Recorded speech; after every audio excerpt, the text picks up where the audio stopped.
Hola a todos, bienvenidos.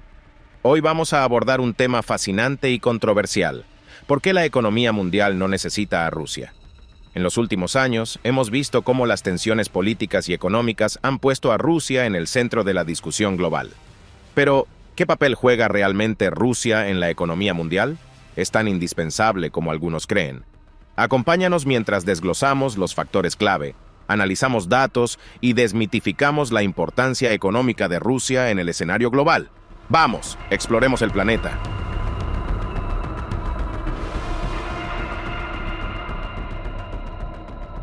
Si hace apenas unos años alguien hubiera dicho que la economía mundial ya no necesitaría a Rusia y sus recursos, probablemente sería ridiculizado.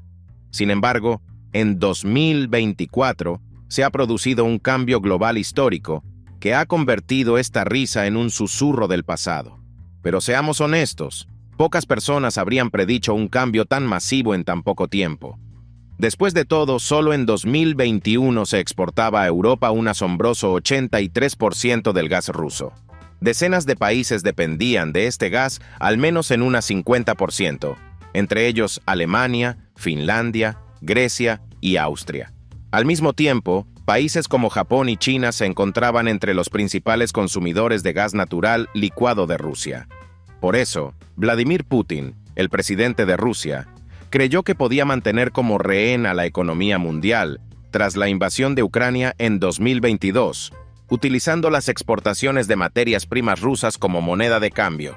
Pero parece que las tácticas económicas de Putin se pueden añadir a la lista cada vez más larga de errores de cálculo que ha cometido el presidente ruso desde que invadió Ucrania, junto con la subestimación del pueblo ucraniano. Aunque la economía mundial ciertamente no está en su apogeo, no ha sucumbido al dominio de Putin, lo que lleva a una conclusión inesperada pero obvia. Ya no necesita a Rusia. ¿Cómo es posible? Dado lo dependientes que eran las cadenas de suministro globales de los productos rusos? ¿Cómo logró Occidente vencer a Putin en este segundo frente de guerra? ¿Estableció la guerra energética? Bueno, resulta que la fuerza conjunta y la solidaridad de Occidente fue otro aspecto que Putin calculó mal. Por supuesto, los esfuerzos por encontrar fuentes alternativas de energía y establecer iniciativas de colaboración se vieron ayudados por un invierno de 2022 anormalmente cálido, que redujo la demanda general de energía en los meses y años siguientes. Parece que la madre naturaleza es una aliada involuntaria en la respuesta de Occidente a la estrategia energética mal calculada de Putin. Veamos en más detalle qué ha implicado esta respuesta. Para ello, primero debemos definir las áreas en las que la economía mundial ha dependido más de las exportaciones rusas. Sin duda, el gas es el principal producto, pero no debemos minimizar el papel fundamental que han desempeñado el petróleo, los metales y la agricultura rusos en el comercio mundial. Aún así, el número uno es el número uno. Así que comencemos por examinar cómo Occidente encontró una forma de mitigar la dependencia mundial del gas ruso. Como ya se mencionó, esta dependencia era bastante generalizada, y Europa dependía de Rusia para aproximadamente el 50% de su suministro total de gas. No es de extrañar que Rusia exportara aproximadamente 200.000 millones de gas natural al año, lo que representa la mitad de los ingresos federales del país. Estas cifras le dieron a Putin la confianza para cortar el suministro de gas a Europa indefinidamente en septiembre de 2022. Aunque el Kremlin afirmó que esta medida era una respuesta a las sanciones económicas punitivas de Occidente, pronto se hizo evidente una agenda más siniestra. El objetivo de Putin era que los europeos se congelaran en sus hogares fríos, lo que los obligaría a volverse contra sus líderes y exigirles que cesaran su apoyo a Ucrania. Pero eso está lejos de lo que realmente sucedió, aunque Europa se vio ante una terrible elección. Ceder a los caprichos de Putin o dejar que la gente muriera congelada, se le ocurrió una tercera opción bastante rápido: asegurar suministros alternativos de gas para sus necesidades energéticas. Sin embargo, esta opción es solo uno de los 3 pasos que dio la Comisión Europea para debilitar el control que Rusia tenía sobre su economía. El primer paso fue exigir una reducción del gas. Este paso se inició mucho antes de que Rusia cortara el suministro de gas, ya que el país ya era visto como un proveedor poco fiable. Con esta medida, Europa pudo crear un almacenamiento conjunto y llenarlo hasta el 82%. El segundo paso es donde entraron en juego las fuentes alternativas de gas. El objetivo era diversificarse y dejar de lado los combustibles fósiles rusos además del gas natural. Esto también incluía encontrar fuentes alternativas de petróleo y carbón. Hablaremos de ello más adelante. Pero ¿qué se necesitó para reemplazar el gas ruso? Hay principalmente dos respuestas a esta pregunta. Una, recurrir al gas natural licuado. Y dos, buscar proveedores más fiables de gas canalizado. Europa logró hacer ambas cosas. Estados Unidos suministró aproximadamente 55.000 millones de dólares de gas natural licuado a Europa y Noruega. Superó a Rusia como el mayor proveedor de gas canalizado de la Unión Europea, junto con el aumento del suministro de fuentes renovables, que fue el tercer paso propuesto por la Comisión Europea. Europa ha logrado reducir su dependencia del gas ruso a un impresionante 9%. Esto por sí solo marcó un paso fundamental hacia la autonomía energética, forjando un nuevo capítulo en la historia de la economía mundial. Como ya se mencionó, un invierno cálido también vino al rescate de Europa. Gracias a esto, Europa logró evitar el peor escenario posible de dejar que sus residentes se congelaran y acumularan el gas en sus tanques de almacenamiento. Por ejemplo, los tanques de almacenamiento alemanes solo estaban llenos al 54% a principios de 2022. Pero alcanzaron un máximo histórico del 91% en 2023. Con muchos países siguiendo los pasos de Alemania, Europa claramente se ha asegurado un suministro energético significativo para mantenerse mientras hace que las fuentes de energía alternativas sean completamente operativas. El objetivo final es cambiar completamente al GNL, aumentando su capacidad de exportación a más de 200.000 millones de metros cúbicos. Si recordamos los 200.000 millones de dólares que Rusia comercializa anualmente en gas natural, es decir, esta medida podría reemplazar las exportaciones del país y eliminar el lugar de Rusia en la mesa de la economía mundial de una vez por todas. Pero, ¿por qué el GNL? ¿Y de dónde viene todo este GNL? Empecemos por el porqué. A diferencia del gas por tuberías, el gas natural licuado no requiere tuberías para su transporte. En cambio, el gas se transforma en líquido mediante un proceso llamado licuefacción. Se transporta en buques cisterna y luego se convierte nuevamente en gas en su destino final. Esta tecnología es relativamente nueva. Incluso Estados Unidos, el mayor exportador mundial de GNL, la utilizó en pleno funcionamiento por primera vez en 2016. En cuanto a las cantidades, los mercados mundiales de GNL están creciendo rápidamente para satisfacer la nueva demanda. Sin embargo, cabe señalar que un factor importante para proporcionar suficiente GNL a Europa es que China, el mayor importador mundial de GNL, está recurriendo gradualmente a fuentes nacionales en lugar de a las globales. Si a esto le sumamos la menor demanda general de GNL debido a los suministros existentes, comprenderemos por qué se espera que la economía mundial se recupere por completo después de un periodo tan tumultuoso. Vale, ya hemos hablado del tema del gas, pero ¿qué pasa con el petróleo? Rusia es uno de los mayores exportadores de petróleo del mundo, con un suministro de hasta 9 millones de barriles al día. En su pico de 2021, esta cifra fue de unos 7.9 millones al día, lo que sigue siendo una contribución importante al mercado petrolero mundial. Poco después de la invasión rusa de Ucrania, los precios del petróleo se dispararon casi un 20%, ya que Estados Unidos y Europa consideraron prohibir las importaciones del país. Finalmente, la cumbre del G7 optó por implementar topes al precio del petróleo en un esfuerzo por limitar las ganancias de Rusia de uno de sus productos básicos más rentables. Putin respondió anunciando la prohibición de las ventas de crudo a los países que participan en estas brechas de precios a partir del 1 de febrero del 2023. Ahora bien, se podría pensar que esto provocó que los precios del petróleo volvieran a dispararse. Al menos Putin contaba con ello. Pero, una vez más, ocurrió todo lo contrario. Los precios bajaron. Esto dejó una cosa muy clara. El mundo ya no necesitaba el petróleo ruso. Pero, ¿cómo es posible? Bueno, es más o menos lo mismo que con el gas. Siguen apareciendo fuentes alternativas que producen suficiente petróleo para reemplazar sin problemas el petróleo ruso perdido. Solo en la segunda mitad de 2022, países como Estados Unidos, Canadá, Brasil y Venezuela realmente dieron un paso al frente y produjeron 4 millones de barriles al día en total. Mejor aún, el precio de este petróleo es incluso más bajo que antes de la guerra, lo que hace que los intentos de Putin de influir en los precios del petróleo sean inútiles. Incluso Putin aparentemente recibió el mensaje cuando el viceprimer ministro ruso, Alexander Novak, anunció que el gobierno estaba listo para reducir la producción diaria de petróleo en 700,000 barriles en diciembre de 2022.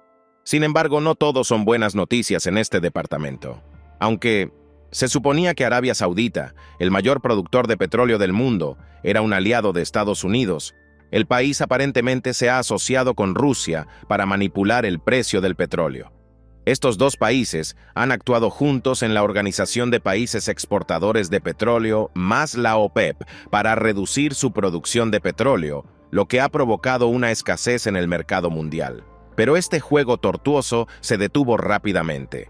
Occidente se ha unido una vez más y ha sometido la importante capacidad no utilizada de la OPEP a un intenso escrutinio, impidiendo que Arabia Saudita acuda al rescate de Rusia una y otra vez. Arabia Saudita no es el único aliado que aparentemente le ha dado la espalda a Rusia. También lo hizo Turquía, destruyendo esencialmente otra de las tácticas de Putin para controlar la economía mundial: agricultura. Putin intentó convertir en arma el suministro de alimentos, o de granos, para ser más precisos, tomando como rehenes los suministros ucranianos e incluso bombardeando la infraestructura agrícola del país.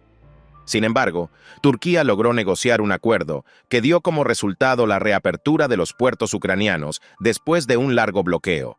Recep Tayyip Erdogan, el presidente de Turquía, logró esto al prometer que permitiría a Rusia exportar más suministros de alimentos y materias primas a través del corredor de granos del Mar Negro. Esto nos deja solo con el metal. Rusia ha dominado históricamente varios mercados de metales, incluidos el níquel, el titanio y el paladio. Por temor a que Putin intentara convertir el metal en arma, demasiados compradores comenzaron a buscar fuentes alternativas de estos valiosos metales. Estados Unidos, por ejemplo, optó por restaurar sus reservas estratégicas latentes de metales clave, con el objetivo de mitigar posibles interrupciones en la cadena de suministro. Si a esto le sumamos nuevos proyectos mineros en Sudamérica y África, queda claro que incluso el suministro de metal ruso puede reemplazarse de manera permanente en unos pocos años. Ya se han hecho movimientos importantes en los mercados de cobalto y níquel, que deberían añadir suficiente oferta para compensar cualquier posible perturbación en el próximo año o dos. ¿Dónde deja todo esto a Rusia? Con cero influencia restante en la economía mundial, parece que todas estas poderosas medidas de las naciones occidentales le han enseñado a Putin una valiosa lección. Es mucho más fácil para los compradores reemplazar a un proveedor poco fiable que para los proveedores llegar a nuevos mercados. Incluso si Rusia logra conseguir nuevos compradores para su gas, la demanda reducida y la dinámica alterada del mercado significan que es poco probable que estos clientes potenciales igualen los acuerdos lucrativos que los países europeos proporcionaban antes.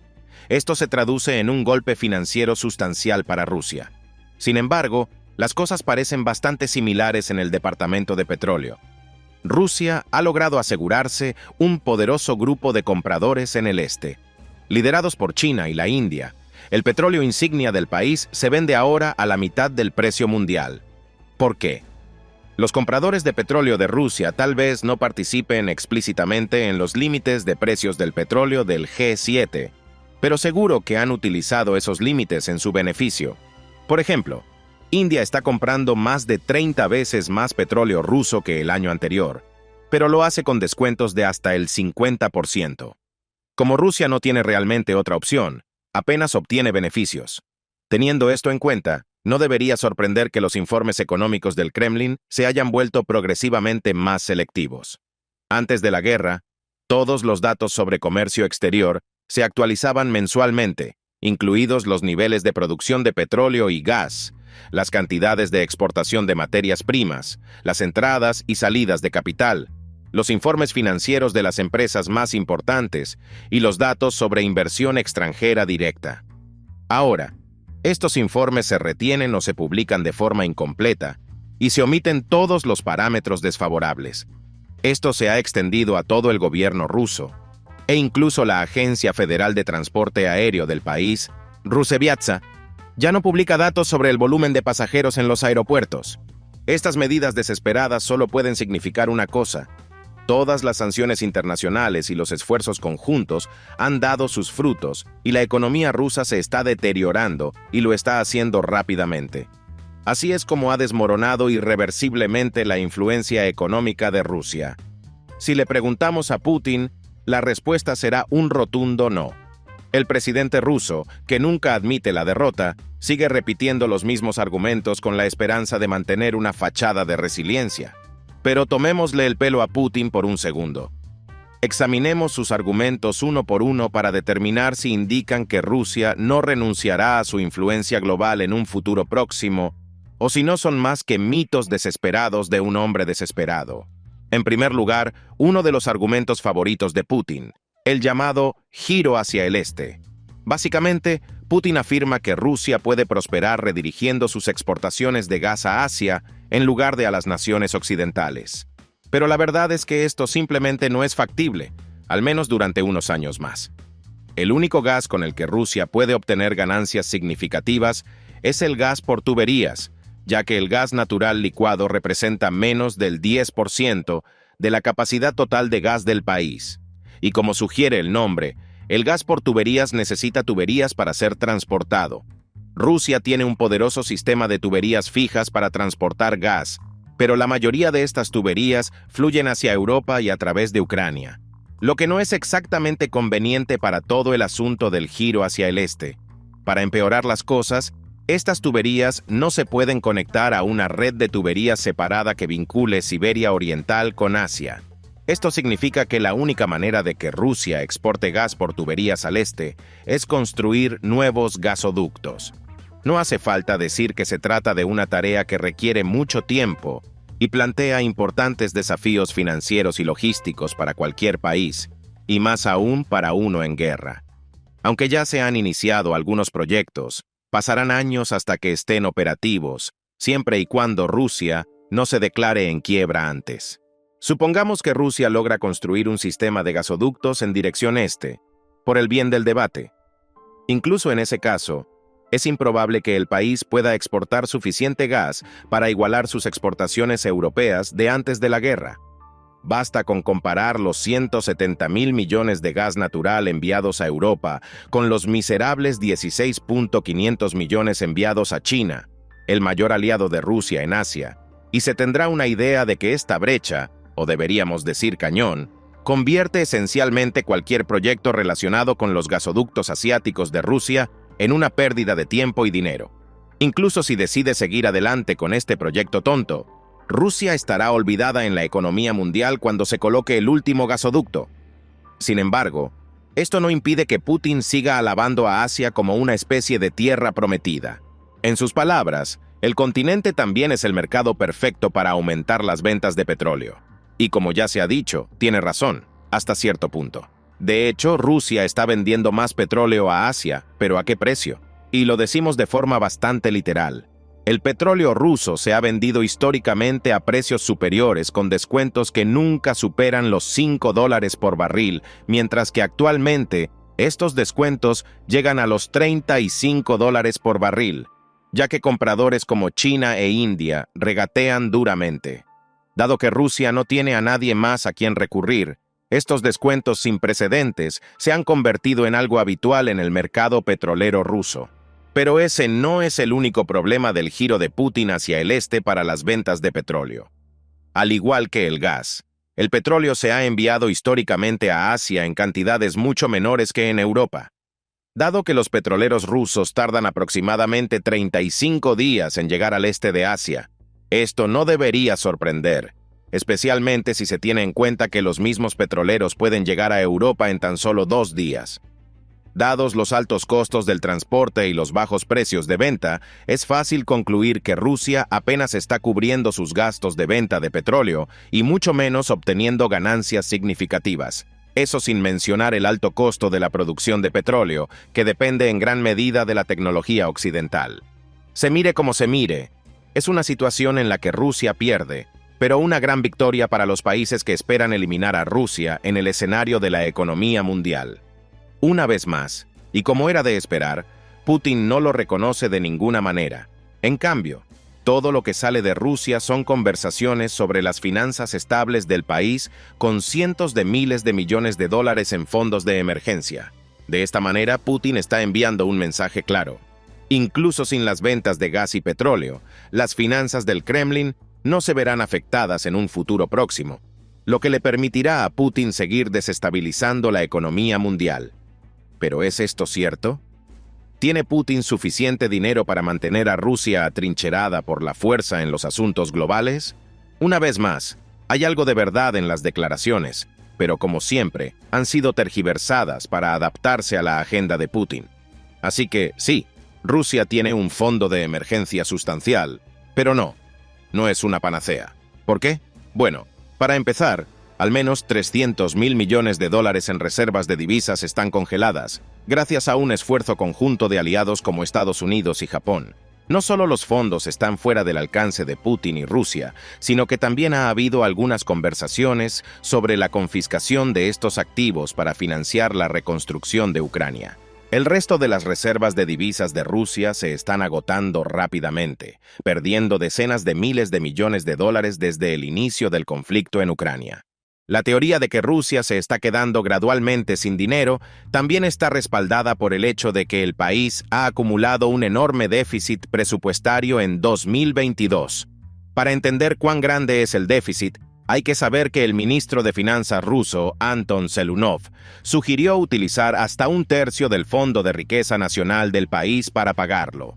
Este fondo, también conocido como Fondo Soberano de Riqueza de Rusia, valía casi 150.000 millones de dólares en ese momento. Curiosamente, a pesar de las sugerencias de su ministro de Finanzas, Putin afirma en realidad que Rusia tiene un superávit presupuestario gracias a una serie de dramáticos proyectos fiscales y altos precios de la energía. Los dramáticos proyectos en cuestión incluyen amplias confiscaciones de activos, que esencialmente están convirtiendo a Rusia en una cleptocracia. Aunque esto podría producir resultados positivos a corto plazo, está llevando a la economía rusa a la ruina a largo plazo y con ella a las esperanzas de Rusia de recuperar su lugar en la cima de la economía mundial. Esto, por supuesto, significa que el superávit presupuestario es otro mito propagado por el Kremlin. Cualquier experto financiero objetivo puede ver que el gasto imprudente de Putin es insostenible e inevitablemente causará turbulencias financieras para el país, es decir, si no las ha causado ya. Estas turbulencias financieras se han extendido a casi todos los aspectos de la economía rusa. Los sectores que dependen en gran medida de las cadenas de suministro internacionales son los que peor lo llevan, y algunos de ellos se han visto afectados por una inflación de hasta el 60%. Además, los fabricantes de estos sectores tienen que conformarse con lo que pueden encontrar en Rusia, lo que les lleva a canibalizar y reciclar partes de las máquinas existentes. Esto ha llegado tan lejos que algunos informes sugieren que el equipo militar ruso encontrado en el suelo en una grúa está lleno de semiconductores de refrigeradores y lavavajillas. Incluso los fabricantes de aviones recurren a prácticas similares, a pesar de que los aviones canibalizados son inherentemente inseguros para su operación. Teniendo esto en cuenta, no debería sorprender que el número de averías de aviones en Rusia aumentara un 320% en 2023. El gasto interno no es mejor, a pesar de que el Kremlin lo califique de saludable. Desafortunadamente para Putin y Rusia, no hay nada saludable en que el gasto de los consumidores y las ventas minoristas disminuyan un 20% interanual. Pero dejemos que Putin encuentre una manera de darle un giro a casi cualquier narrativa. Incluso la salida de todas las principales empresas occidentales de Rusia se ha presentado como un escenario ganador para el país y su élite leal. Esto tiene que ver con las estrictas condiciones de salida y los impuestos de Putin, que hicieron que estas empresas declararan más de 100.000 millones de dólares en pérdidas desde el comienzo de la guerra en Ucrania. Pero al igual que Putin intenta pintar un panorama optimista. La verdad es que el hecho de que las grandes empresas salgan de Rusia solo puede ser algo malo, incluso si las empresas nacionales restantes obtienen un impulso a corto plazo en ventas e ingresos, no tienen futuro sin la tecnología occidental, como lo demuestra la dramática caída de la industria aeronáutica rusa. A estas alturas, es evidente que todo lo que se puede ver es una espiral descendente, independientemente de qué parte de la economía rusa se examine. Pero si se le pregunta a Putin, las caídas resultantes de las sanciones internacionales y la retirada de empresas de Rusia ya no permiten que el país se recupere de manera sostenida. Por supuesto, esto tampoco podría estar más lejos de la verdad. Incluso con todas las medidas contra Rusia, el país sigue atrayendo suficiente dinero para ocultar sus debilidades económicas estructurales y financiar los extravagantes esfuerzos de Putin. Esto significa que las sanciones contra Rusia son incompletas. La única manera de garantizar que Rusia no pueda recuperarse de los desafíos económicos actuales es introducir nuevas sanciones financieras y energéticas que ya se discuten ampliamente entre los aliados de Ucrania. Dado que Rusia se está desmoronando literalmente desde adentro, estas solo servirán como el último clavo en el ataúd. Pero por más que el plan para excluir a Rusia de los asuntos globales esté funcionando, es importante señalar que esta lucha ha sido nada menos que una tarea hercúlea. Si bien los aliados occidentales pueden obtener victoria tras victoria, cada una tiene un costo. Independientemente de lo bien que se recupere la economía mundial, está claro que la guerra en Ucrania ha afectado irreversiblemente a numerosas vidas, ha alterado los flujos comerciales y ha transformado las cadenas de suministro. Analicemos este impacto con más detalle. Se habló mucho sobre fuentes de gas alternativas en este video, pero hay un punto en el que aún no se mencionó el costo de esas fuentes. No hay duda al respecto. Las empresas y los individuos europeos han experimentado precios del gas significativamente más altos desde el inicio del conflicto ucraniano. Se podría decir que estos precios son la única razón por la que algunos expertos creen que el regreso de Rusia a los suministros podría ser inevitable. Pero esto no sucederá si Europa tiene algo que decir al respecto. Tan pronto como los precios del gas se dispararon, el gobierno europeo entró en acción, introduciendo varios subsidios fiscales y pagos de transferencia para aliviar la importante presión económica sobre los consumidores. En otras palabras, nos encontramos en una situación familiar. Rusia intenta perturbar la economía mundial, pero los aliados occidentales contraatacan rápidamente. Además, si analizamos cómo han respondido los países y las industrias individuales a lo largo del tiempo, revelamos que la perturbación de Rusia es significativamente menos catastrófica de lo que se temía inicialmente. Es cierto que el camino hacia la recuperación puede ser largo y accidentado, y la economía mundial puede avanzar a paso lento en lugar de a toda velocidad, pero podemos concluir con seguridad que Rusia pronto no tendrá parte en él. ¿Qué piensas tú? ¿Estás de acuerdo en que la energía y las materias primas de Rusia se han debilitado sin posibilidad de reparación? ¿O crees que Putin todavía está en posición de perturbar la economía global y su recuperación? Comparte tus opiniones en la sección de comentarios. Muchas gracias por ver y por estar aquí. Nos vemos pronto en otro video para seguir explorando el planeta.